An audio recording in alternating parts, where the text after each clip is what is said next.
Bienvenidos a Conversaciones. Hoy estamos con Jorge Fernández Díaz, un hombre de la casa. ¿Cómo te va, Jorge? ¿Bien? Muy bien. Muchas gracias por invitarme. Es un placer charlar. Muchas Sobre gracias. todo cuando vamos a hablar de política también, pero hablemos de la herida. Bueno, Hablemos como de la quieras. herida. La herida está en venta hace ya 9 9 semanas, semanas. más o menos. Sí, Es sí. el libro más vendido en la Argentina. Sí. Ha desplazado a Dan Brown. Es un bestseller con más de 60.000 ejemplares vendidos. Es un éxito total. Arrasó. Es el libro del verano, el libro del año. Hemos tenido mucha suerte en ese sentido y además arrastró la venta del puñal. Es decir, mucha gente leyó La herida y volvió a buscar ese libro que lleva como 13 ediciones y que lo publicamos hace ya 3 años. O sea que se convirtió el puñal también en un éxito de ventas. Lo que más nos impacta a nosotros, al Grupo Planeta y a mí mismo sobre todo, es que por primera vez hay en la Argentina un fenómeno editorial alrededor de una serie policial, una serie que en realidad es un thriller político, pero también es una serie policial, con un héroe infame. Se ve que los detectives de corazón puro en la Argentina no funcionaron nunca. Quizás ya lo decía Borges en 1930, ¿no? Que el argentino desconfiaba de la policía, le parecía que la policía era una mafia. En 1930... Borges lo decía como una crítica a la sociedad, de que la sociedad no estaba pegada a la ley como la sociedad inglesa, ¿no? Sin embargo, con el tiempo se convirtió en algo serio, es decir, la principal mafia fue la policía, ¿no? Entonces, entre eso y la mala imagen de la policía, la mala imagen vinculada a la policía brava de los peores momentos de las dictaduras militares, etcétera. Bueno, se ve que el detective policial, que es tan exitoso en toda Europa y por supuesto en el mundo anglosajón, nunca había sido verosímil para el lector argentino. Entonces, Remil, que es un agente de inteligencia que se dedica al lado sucio de la política, sí le pareció que era bien argentino, digamos. Bueno, pero ¿no? es raro porque los agentes de inteligencia o los servicios de inteligencia siempre ha sido una mala palabra, un tipo mal visto, Sí. que no genera más que rechazo en la Sí, sociedad. pero este es un canalla simpático, ¿no? Quizás que es el canalla que todos llevamos dentro, ¿eh? Ese canalla, dicen que las mujeres se enamoran de Remil y los hombres quisieran tener a Remil, tomarse unas copas con Remil, ¿no? Y contar con él en momentos extremos, ¿no? A ver, ¿cuántos Remil hay hoy caminando por Buenos Aires? Hay remiles no de las características de que es un excomando, que fue a la escuela de inteligencia, que es un operativo. Hay algunos, por supuesto. No solo en la AFI, yo no he querido nunca acercarme a la AFI para no ser contagiado por ese mundo, pero sí he conocido agentes de inteligencia de otras fuerzas que han sido entrenados por la DEA, por la CIA, en Estados Unidos, en Inglaterra, en Francia. Son historias absolutamente fascinantes.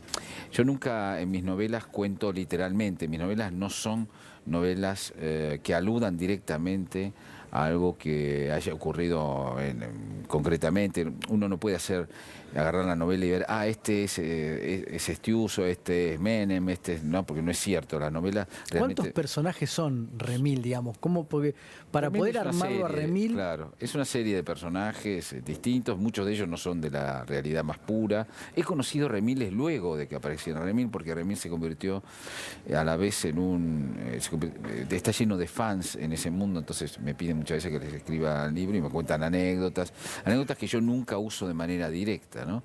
Pero es cierto que son novelas que están inspiradas en cosas que yo he visto durante 30 años del mundo de atrás de la política, y también que siempre que voy a contar algo sobre una villa miseria y cómo en esa villa funcionan los clanes peruanos de la droga o los clanes argentinos, siempre tengo algún expediente, he leído algún expediente para ver cómo funciona. Bueno, el hecho digamos, ¿no? de la búsqueda de esta monja desaparecida Sí. Es en una villa, Y ese conurbano, mundo y es un mundo que hoy es muy real en Argentina. es absolutamente real. De hecho, por eso te digo que cada vez que yo escribo ficción está basada en una equivalencia de la realidad. No es la realidad, no está transcripta la realidad, pero sí procuro cosas equivalentes en la realidad. Es por eso que necesito siempre que estas novelas tengan ese sabor a realidad, que vos la vas leyendo y decís, esto es la Argentina, pucha, esto es la Argentina, ¿no? ¿Esto dónde lo leí? Ese es escalofriante, porque esto es la Argentina, aunque es una novela de aventuras, procuro que siempre haya suspenso, está un poco escrita y pensada a la manera en que pensaban salvando la distancia, por supuesto, pensaban sus películas, mis grandes héroes cinematográficos de los 40, de los 50 y de los 60 de Hollywood, más o menos, ¿no? Desde John Ford y Howard Hawks, John Huston, George Stevens, Henry Hathaway, Robert Aldrich, todo eso, Billy Wilder, William Wyler, esos grandes directores que yo sigo viendo sus películas hoy, veo más sus películas que Netflix. Ahora, ¿no? Jorge, aparece, si bien vos decís que tratás de que ningún personaje sea una copia, o por lo menos Sí. alguien de la vida real, aparece uno que es muy real, que es Bergoglio. Claro, pero es ficcional en el sentido de que hay en el Vaticano un amigo de Bergoglio, que ese sí es totalmente ficcional, que quiere hacerle un favor al Papa, ¿no? Y que quiere ver si los agentes de inteligencia encuentran a una monja que desapareció, una monja villera, como es que desapareció, dejó una esquela que dijo... Pero eso tiene mucha relación con el vínculo del Papa con los curas villeros. Sí.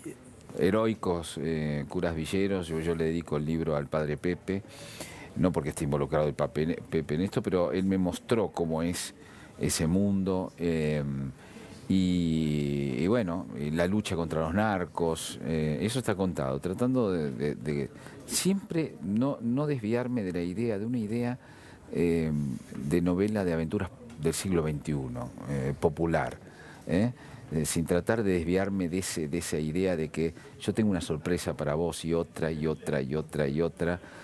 que vas a gozar mientras te voy, vas a gozar como gozarías de una película de suspenso o policial o de intriga, pero a la vez cuando vos haces el viaje completo tenés la impresión, creo que bastante acertada, de que el lado de atrás, ¿no?, de la política, de la actualidad, está ahí, de dar cuenta del presente, está ahí. Creo que hay muchos otros en otros países que hacen lo mismo, pero lo hacen con detectives más respetables, ¿viste? Comisarios, el comisario Jarito de Márcaris en Grecia, el comisario Montalbano de Camilleri y tantos otros. Acá es un agente de inteligencia trucho, un 007 trucho, de un país trucho, corrupto, que no, un héroe, pero un héroe infame. Ahora, Jorge, ¿no? Todos estos personajes, este escenario de ficción, pero nos lleva a una realidad de la Argentina. Porque ahí pasa la corrupción, pasan los políticos corruptos, pasan los jueces corruptos, están los personajes que arman operaciones de prensa. Es decir, es una radiografía de la Argentina.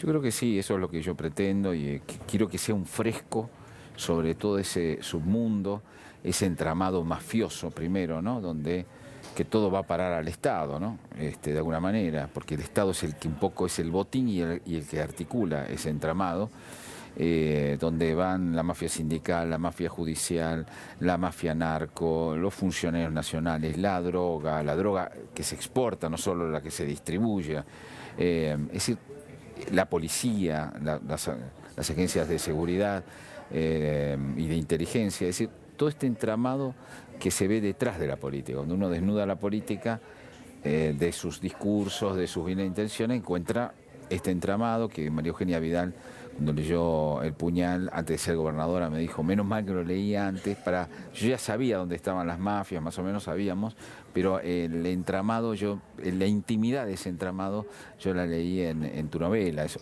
me dio mucho orgullo porque realmente creo que esa fue la intención como de fondo y lo sigue siendo. Es decir, descubrí que después de hacer una primera se podía seguir haciendo, se podía convertir en una serie. Es decir, lo que prueba La herida es que puede ser una serie. Después de haber hecho... Ya tenemos que pensar que después de La herida viene otra entrega. Sí, estoy trabajándola, ¿no? Me llevan 2 años de investigación, de locación, pasa muchas veces en el extranjero, en esta segunda ocurre en Roma, en Nápoles, en Florencia, y la otra ocurría en Vigo, en Oviedo, en Madrid, también, ¿no? Es decir, ¿hubo algo que en la investigación, digamos, que vos podés imaginarte, escenarios, imaginarte personajes. Algo que te sorprendiera una vez que escribiste el libro, que te encontraras con algo que diga, esto... Mira, una vez me encontré con un grupo de remiles que eran compañeros, eran fans del propio remil, y uno de ellos me dijo, ¿cómo te enteraste de la muerte de esos 3 chicos del sur? Yo le dije, ¿qué 3 chicos? Los 3 que se llevaron había droga a Neuquén. Claro, en 3 pibes jóvenes dedicados a la piratería de asfalto, roban un camión, el camión equivocado, un camión de cocaína, y va a Remil y los suyos y los matan, ¿no?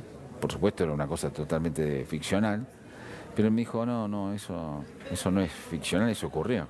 Eso ocurrió y los 3 chicos estuvieron en la morgue 6 meses, sus cadáveres, y nosotros esperando que vayan a buscarlos para apresar a los que los iban a buscar, digamos, ¿no?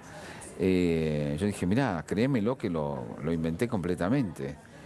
Y él no sé si me lo creía del todo. Yo estaba comiendo con él y se me cerró el estómago, porque en la Argentina te puede matar por algo que imaginaste, efectivamente, ¿no? Pero es cierto que cuando uno investiga y conoce e imagina sobre eso, imagina, como hacen los novelistas históricos, que imagina sobre el conocimiento.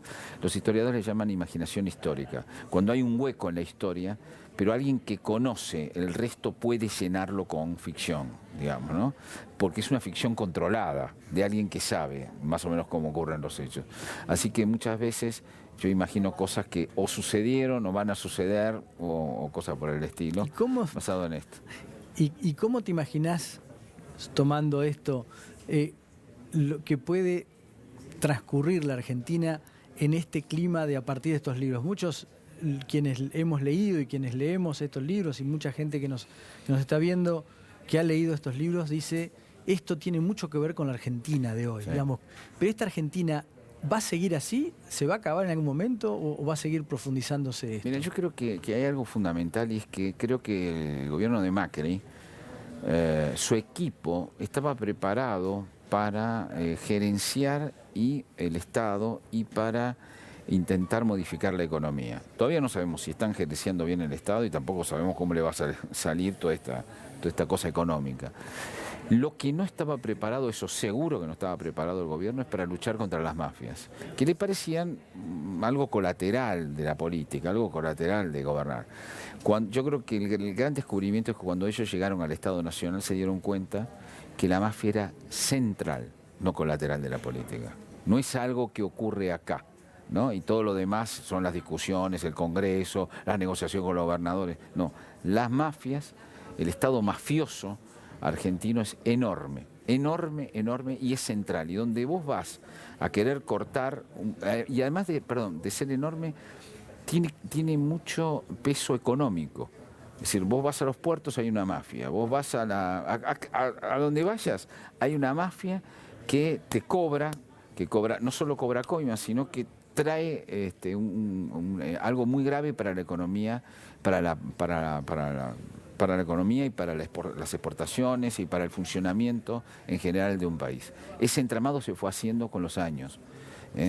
Creo que lleva 40, 50 años formándose ese entramado de mafioso. No es tan fácil de ir cortando, no es tan fácil. Ahora, ¿esa mafia también es la que alimenta y financia la política? También. Aportan a la política. Es consustancial al financiamiento de los partidos políticos, al financiamiento negro de los partidos políticos. Entonces, es difícil cortar eso, y me parece que es uno de los grandes desafíos de la democracia. No creo que solamente pueda este gobierno, no sé si va a tener la voluntad de ir a fondo con este asunto, pero me parece que es un asunto más clave de lo que parece, porque nosotros, incluso los articulistas, siempre estamos hablando, bueno, el consumo, la economía, las internas, política, el peronismo, sí, pero el tema de las mafias no somos especialistas. Y además es permanente, ¿no? Es permanente, eso está ahí. Creo que el periodismo debería investigarlo con más fuerza, tener más especialistas en las distintas mafias y denunciarlas, porque aquí no hay una gran mafia organizada. Porque nosotros somos muy desorganizados los argentinos, entonces no hay una. También en eso. No, claro, no hay un cártel. pero hay una serie de caciquismos y una serie de mafias que muchas actúan entrelazadas y que le traen un gran problema a la Argentina, más allá del tema moral de la mafia. Yo lo digo como un asunto económico, de impedimento económico y de impedimento de crecimiento. Estas taras que nos impiden ser un país normal, salir adelante, exportar, producir cosas, y bueno, muchas veces tienen que ver con mafias sectoriales, ¿no? Jorge, por este tiempo empieza ya a rondar una pregunta que muchos intelectuales y también analistas, los periodistas también nos hacemos, es ¿qué animal político es Cambiemos o el macrismo? O sea, empezamos a investigar a ver qué es. ¿Es un animal de centro derecha, es de derecha, es progresista, usa cosas del peronismo, toma prestado algo del frondicismo? ¿Qué es? Bueno, creo que uno de los grandes síntomas de que es profundamente argentino es su carácter de inclasificable. Acordate que nosotros nos pasamos varios años tratando de entender quién era Néstor Kirchner, ¿no? Era el del sur, pero a la vez era el que tenía Pilo Bordón y lo mandaba a Estados Unidos, el que había hecho la nueva... Es decir, muchas discusiones de qué era, y ni qué hablar qué es el peronismo, una de las grandes preguntas que todavía no tienen respuesta, porque es muchas cosas al mismo tiempo, bueno. Y me parece que Cambiemos ese inclasificable. También, ¿qué es el radicalismo? Es una pregunta que tiene muy diversas respuestas y algunas son contradictorias y conflictivas entre sí, digamos, ¿no? Y me parece que Cambiemos sigue esa vieja tradición argentina de ser inclasificable. Creo que por un lado toma cosas claramente del peronismo, por ejemplo, le disputa al peronismo la clase baja, básicamente la clase baja en blanco. Empieza a haber un problema en la CGT, porque sus propios afiliados van y votan muchas veces, han votado en las dos últimas elecciones muchas veces, en lugares pobres, al que le hacía el asfalto, y el que le hacía el asfalto era Cambiemos. Entonces hay una disputa, ahí ni hablar María Eugenia Vidal, ¿no? Que va a disputar al peronismo histórico en su bastión y va abajo, no va a la clase media solamente, sino va abajo. Esto es una novedad. Macri tiene un poco el gen peronista, de hecho Menem, Duhalde y Kirchner se lo reconocieron. Kirchner se preocupó desde el inicio por tratar de destruirlo. Menem y Duhalde quisieron que fueran el gran candidato del peronismo. O sea, le ven algo de ese italiano, hijo de italianos, de Boca, popular, que puede ser hasta populista. Pero también hay otro Macri y otro grupo que están más ligados al liberalismo típico, incluso al viejo neoliberalismo de los 90, pero a la vez en Macri subsiste la idea de un desarrollismo, de que él no puede ser un liberal en un país que necesita planificar desde el Estado su estrategia, ¿no? Incluso su estrategia de abrirse al mundo, pero su estrategia al fin. Entonces, que encuentra más comprensión en el viejo proyecto de Frondizi y de Frigerio que en la idea de los neoliberales de que es el mercado el que tiene que funcionar. Pareciera como una evolución, en todo caso, de banderas que tomó el radicalismo histórico. Yo se lo pregunté es una evolución literalmente a Macri. ¿Es verdad que lucha en tu cabeza el liberal contra el desarrollista? Y él dijo, hoy te diría que la lucha está terminada, que es más desarrollista que liberal. No se puede ser sino desarrollista en este momento. Lo que quería decir es, este país, aún para salir al mundo, necesitan una direccionar desde el Estado un poco la economía. No puede estar librada meramente al mercado. Eso es una discusión con los liberales bastante fuerte, pero hay corrientes liberales dentro del gobierno. Hay también, bueno, hay alfonsinistas, como bien sabés, no solo radicales, sino alfonsinistas, y dentro de los alfonsinistas hay socialdemócratas, además, ¿no? Por ejemplo, está el vicepresidente internacional de la socialdemocracia, que es Jesús Rodríguez, está dentro de Cambiemos, ¿no? Es decir, hay un conglomerado, y después independientes, por supuesto, muchos independientes de la mano de Lita Carrió y de todos. Es decir, es un conglomerado que los une solamente, me parece una cosa, que es la reconstrucción republicanista, ¿no? Que se la encontraron esa idea. Se la encontraron, no sé si todo el mundo tenía tan claro eso, pero es una reconstrucción republicanista que impida la restauración populista, ¿no? La idea de populismo versus república es una idea muy fuerte, así como la idea proteccionismo versus apertura. Apertura, sí. Es también muy fuerte y también muy relativizada, porque creo que hoy no se puede ser del todo proteccionista y del todo aperturista. Hay que ser un poquito de cada... Hay un mix. Hay un mix de cada cosa. En el republicanismo, populismo es más tajante. Creo que hay una idea de país normal que crece, que es muy grande en la sociedad, mientras le demuestren que un país normal es también los incluye a ellos, ¿no? Claro. Porque en el pasado no los incluyó, entre hiperinflaciones y otras y las cosas que se mandó Menem, ¿no? La gran pregunta es si este país normal, que no solo lo quieren los votantes de Cambiemos, sino yo creo que muchos votantes de Frente Renovador, algunos votantes del peronismo quieren un país normal, un país de alternancias, un país serio, ¿viste? Un país normal. Sí. Ahora, ¿y qué pasa con esto, frente a este nuevo animal político con el peronismo? Es decir, ¿es el otro gran actor? Claro. ¿O el peronismo tiene tantas cabezas hoy que no sabemos en dónde va a terminar? El peronismo está en una de las situaciones más límites de su historia, ¿no? Porque recién lo decíamos fuera de cámara, ¿no? Tiene 18 meses para presentar un candidato presidencial competitivo. 18 meses. Para crear un líder, 18 meses. Salvo que a Macri le vaya no mal, catastróficamente mal, que es otra cosa, y siempre es posible en la Argentina, pero salvo que le vaya catastróficamente, es muy difícil crear un líder nuevo, un líder que encarne algo. Massa se quemó, se incineró, Cristina está en una baja histórica muy grande, del peronismo no ha crecido ninguna figura importante que aglutine, es un momento muy, muy complicado.